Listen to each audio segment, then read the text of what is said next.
Bom dia! Vocês já pararam para pensar que tudo de ruim que acontece com a gente bota a culpa em alguém? Ou então a gente bota na conta de Deus, né? Ou a gente diz culpa de fulano, culpa do presidente, culpa do meu marido, culpa da vizinha, culpa do meu filho, culpa do fulano de tal do meu trabalho. Sempre tem um culpado. Ou então Deus não me ama. Deus permitiu que isso acontecesse comigo porque Deus não me percebe. Esse Deus existe, né? Tantos questionamentos que a gente faz para justificar o sofrimento que a gente passa, muitas vezes gerado pelas nossas atitudes, não é verdade? Vocês já pararam para refletir que muita coisa das nossas causas atuais, das nossas aflições, são apenas colheita de uma plantação que nós fazemos aqui nessa vida?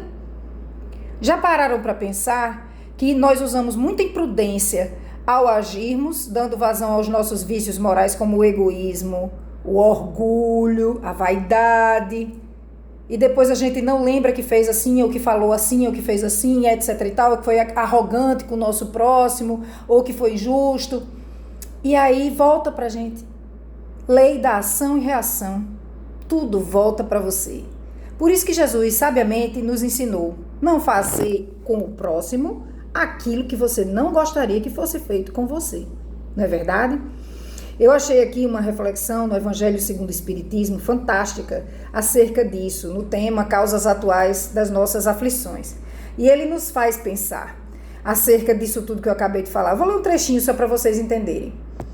Quantos se arruinam por falta de ordem, de perseverança, pelo mau proceder ou por não terem sabido limitar seus desejos? Quantas uniões desgraçadas, porque resultaram de um cálculo de interesse ou de vaidade, e nas quais o coração não tomou parte alguma.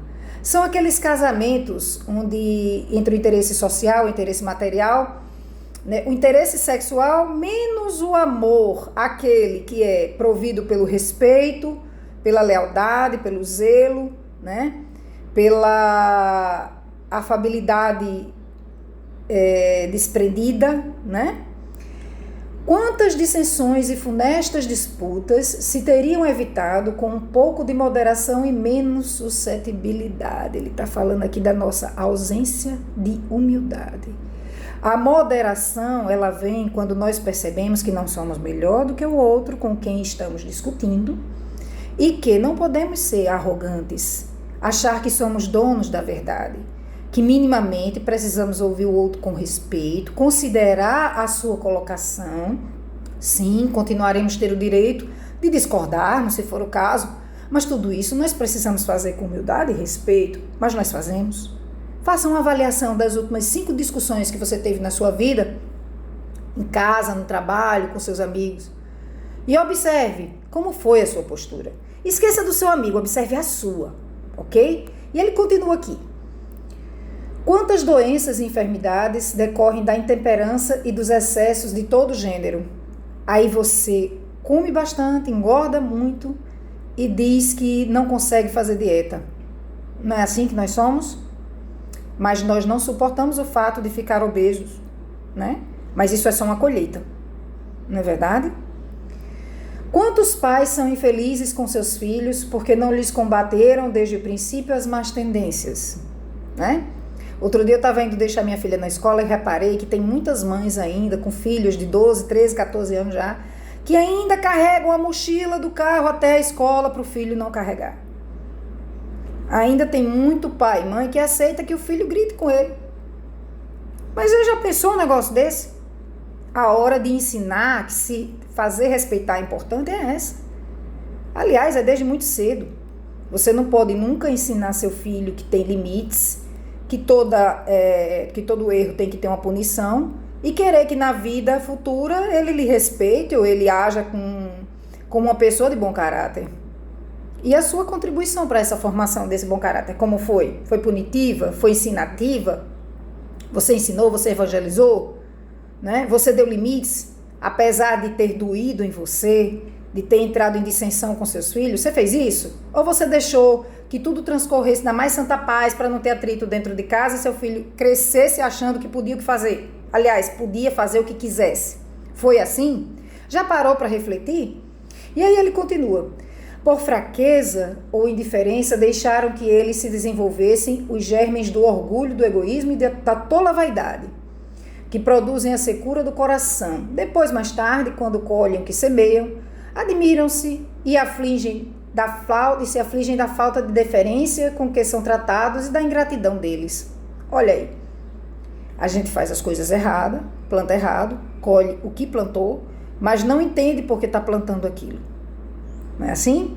Depois não sabe por que está sofrendo. Interroguem friamente suas consciências. Todos os que são feridos no coração pelas vicissitudes e decepções da vida.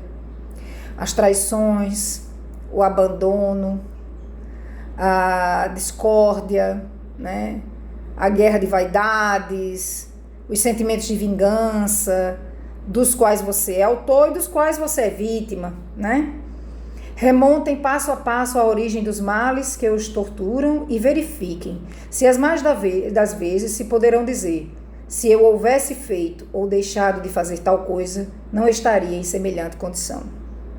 Então, interessante é que esse trecho aqui desse livro nos chama a reflexão, para que a gente discuta conosco mesmo, façamos uma análise.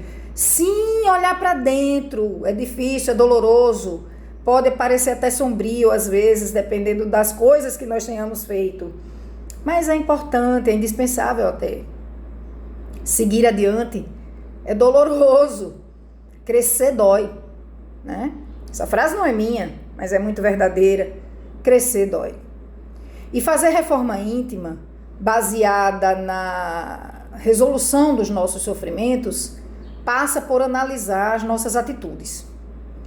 E a segunda etapa é transformá-las, principalmente se elas forem atitudes doentinhas, né? Então, não percamos mais tempo analisando a atitude dos outros, julgando os outros.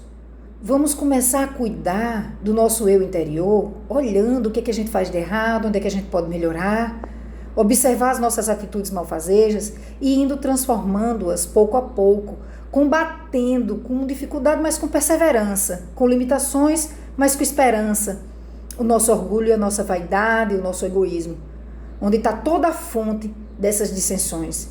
E aí a gente vai descobrir aí que é ideal um remédio chamado exercício da humildade, exercício da indulgência para conosco e para com o outro, e exercício do perdão.